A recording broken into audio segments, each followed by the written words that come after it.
Hey guys, it's Ted Bogert. Welcome back to the Ted Show. It's Friday. Happy Friday, TGIF. Super excited to have this friend of mine back on. Erick Gereaux is with us.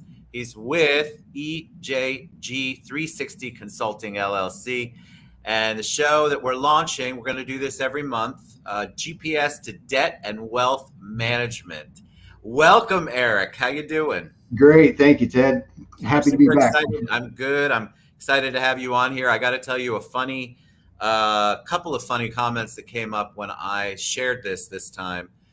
People are like, why would you want a GPS to debt?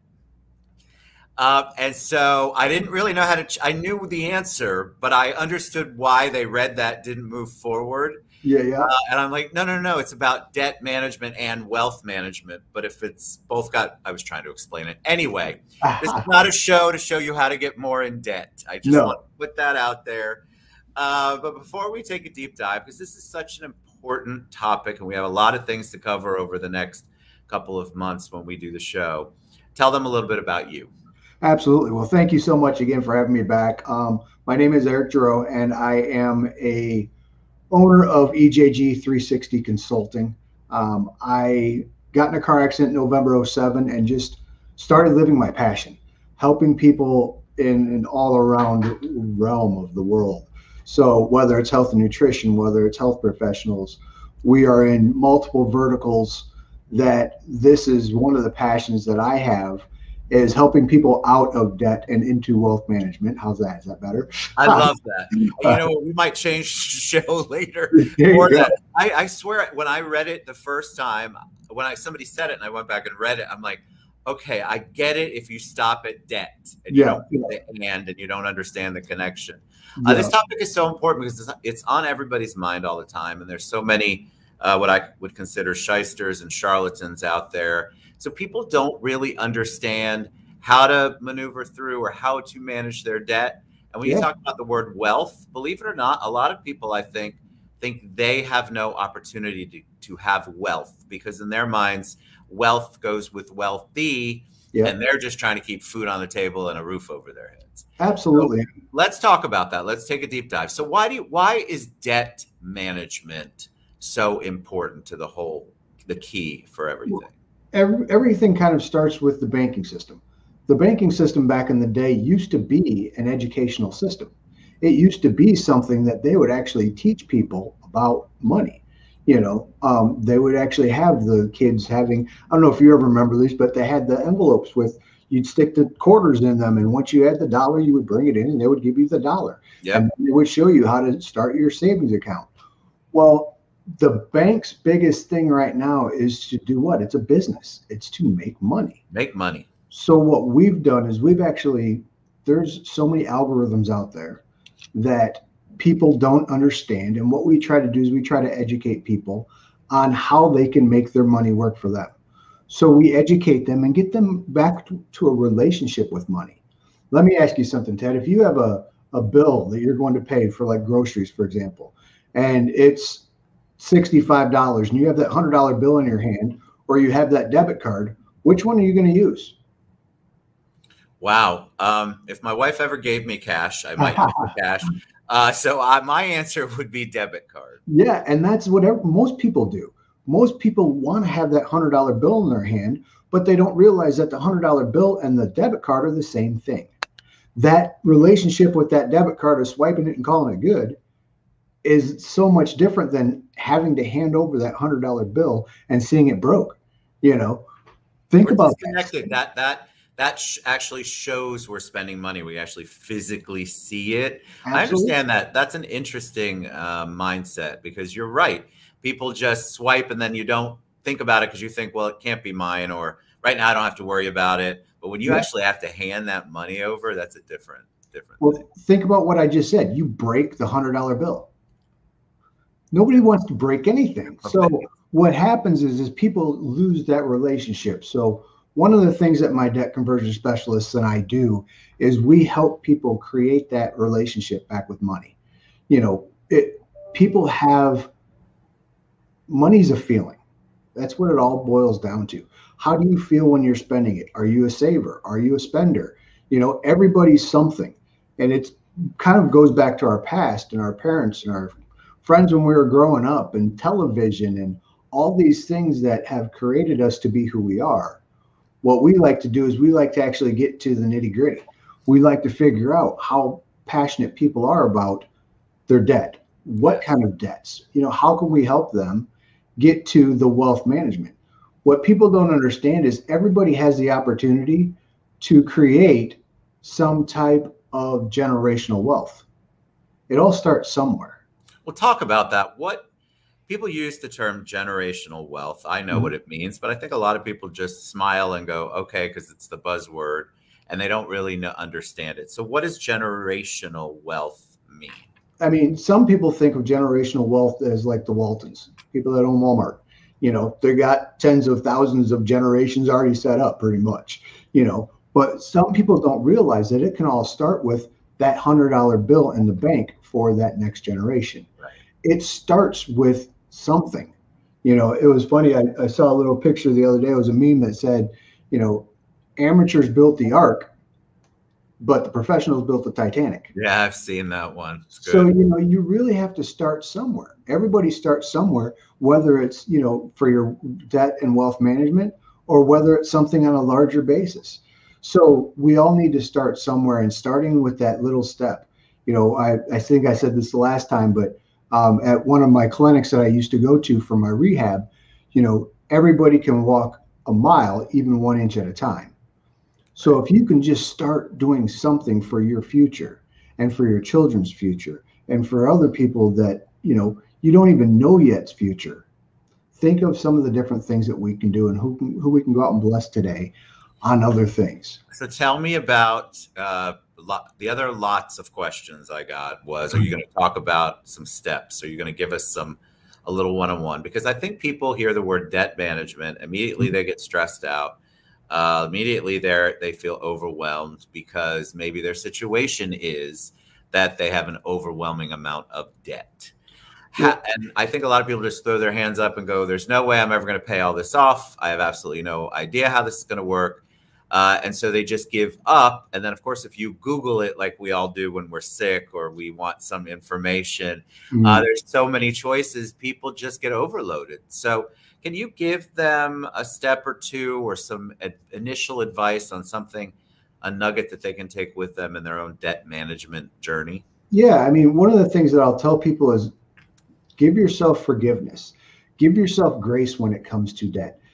Debt isn't good or bad. Debt is just a tool that we all utilize to get where we want to be in life. Not paying off our debt or defaulting is something that, we have to actually take a look at. So one of the things that I'll tell people is even with $1 discretionary, in other words, $1 extra a month, you can actually move your debt forward quickly. Okay. So I want to say to everybody, give yourself a break. Not everybody can do the Dave Ramsey and not, use a credit card. Not everybody's in that position. I always tell people, I don't want to change the way that you live. If you want that streaming service or if you want that MLB package or the NFL package, that's fine as long as you can afford it. But know that what you're putting out, you might be able to put somewhere else.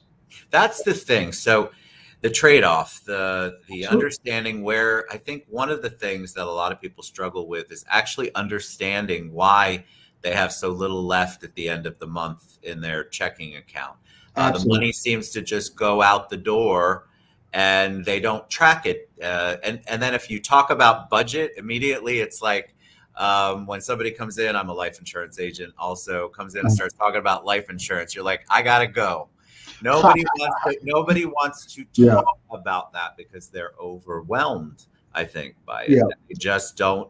They feel like it is a big Herculean task that they'll never be able to overcome. Well, and that's one of the things that we really try to do with my agents and I is we get to know the person. We get to know where they want to be and, where they want to be and where they don't want to be. Not everybody wants to eat ramen noodles to get out of debt. But I know a lot of people that do want to eat ramen noodles and drink water and that's it so they can get out of debt. So it all depends on where you want to be with it and where you plan on going with it. Some people have the opportunity to pull money from what they're already spending. I had one client that was spending over $250 on Starbucks, but she didn't realize it a month. Right. You start realizing, and you get to start making those choices for yourself rather than other people telling you what to do. We're all adults. We don't want people telling us what to do. But if I realize that I'm spending $250 on Starbucks, and I can say, okay, you know what, I'm going to spend $50 a month on Starbucks and take that $200 and put it towards something else. That's a conscious decision that I'm making for my future. Yes, that's so powerful. Absolutely. And that's something that we do, is we empower people to make educated decisions rather than just making a decision of, hey, I want to go get a Starbucks right now. You know, right. Hey, I want to go to McDonald's. Hey, I want to go out to eat. Hey, I want to spend $500 on my birthday this year. You want to do that? Great. But know what you're doing and what the consequences are as far as cash in, cash out. That's right. People don't track it. I'm guilty of it too. I couldn't. Yeah. I'm sure I spend a lot of money on coffee during the month. I would be afraid to look at that, which is what most people's reaction is. Absolutely. When you're faced with that kind of truth, you're like, ooh, maybe it is me and not the fact that my boss isn't paying me enough. Because we all want to blame somebody. The beautiful part about that, though, Ted, is that if you realize that and recognize that and are okay with that, keep doing it. Yeah, agreed. That's the beautiful part about it, is if you can still live in your means and have that little bit of extra. And that's one of the things that we do, is a lot of people are throwing a lot of money at their debt, but they don't know what it's doing for them. Right. You know, and a lot, again, people are giving advice because they know that a system works, but they don't know how well it works. They don't know how bad it works. They just know that if I throw money at this mortgage, for example, or at my credit cards or at my car payment, that it's going to go down faster. Well, of course, but how much is it really going to go down? Right. The beautiful thing that we do is we actually show people tools, we educate them, and if they follow the system, they can be debt-free and working towards wealth management on a specific date. All right, so we're gonna, guys, as we take deep dives each show, we'll talk more about specific debt management tools and things like that. Before we wrap it up, I would be remiss if we didn't at least define what wealth management is, because I have a feeling everybody's got a different variation on that. Some of them very different. So tell us what you're talking about when you're referencing wealth management. Well, the beautiful part about wealth management is if you pay yourself what you would be paying the banks for the same amount of time, that's going to start giving you wealth management. You don't necessarily have to go out and get a new car just because you paid your car off. You don't have to go buy a new house just because you paid your house off. You don't have to, you know, go get something new just because you have something old. It's something that we, again, help educate, help inform people on, okay, if you still pay yourself the same amount at a small 1%. Now, yes, financial advisors, I know you're laughing at me, but I keep it bare bones. So what I mean by that is financial advisors love me because they can go get 4, 5, 6, 7, 12%. So when I say at 1% and turn that around and turn it into wealth management, turn it into actually gaining wealth, financial advisors love us. Tax advisors love us because we get them more money to play with. To define the term wealth management as you're speaking about. So to me, it's all about being able to move forward, move that ball forward, move the needle. You know, we all have a pendulum that we're on. Sometimes when you start the pendulum over here and you let the ball go and it comes and swings back and forth, you need to know where you're at on that pendulum. So wealth management to me is starting to move forward and help yourself get the ball rolling towards your retirement, towards something that you're going for. You know, life's going to happen. One of our Twitch followers sent this: define Bitcoin.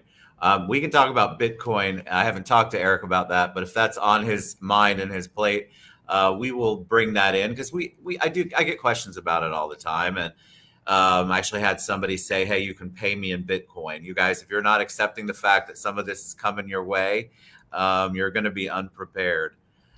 All right. So let me explain something. I'm not a financial advisor. I'm not somebody that's going to sit here and tell you what to do with your money, but I work closely with financial advisors.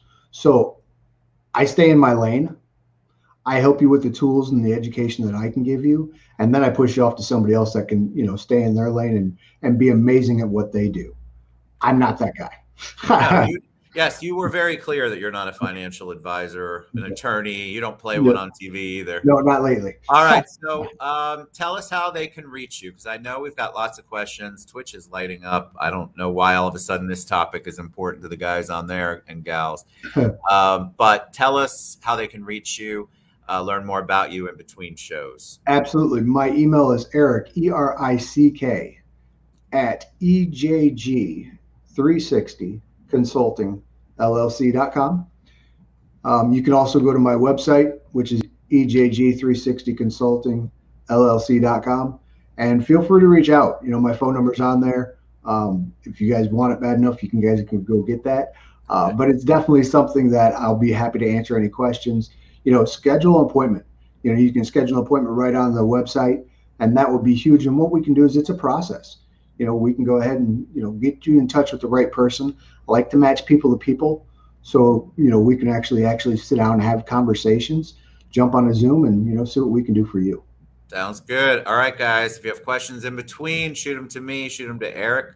We'll ask them and answer them on the next show. Thank you, my friend. Always great nuggets I get from our conversations. You guys go to EJG360consultingllc.com, or of course you can just reach out to me. We've tagged Erick everywhere. We'll see you soon, Erick. Thank you so much, my friend.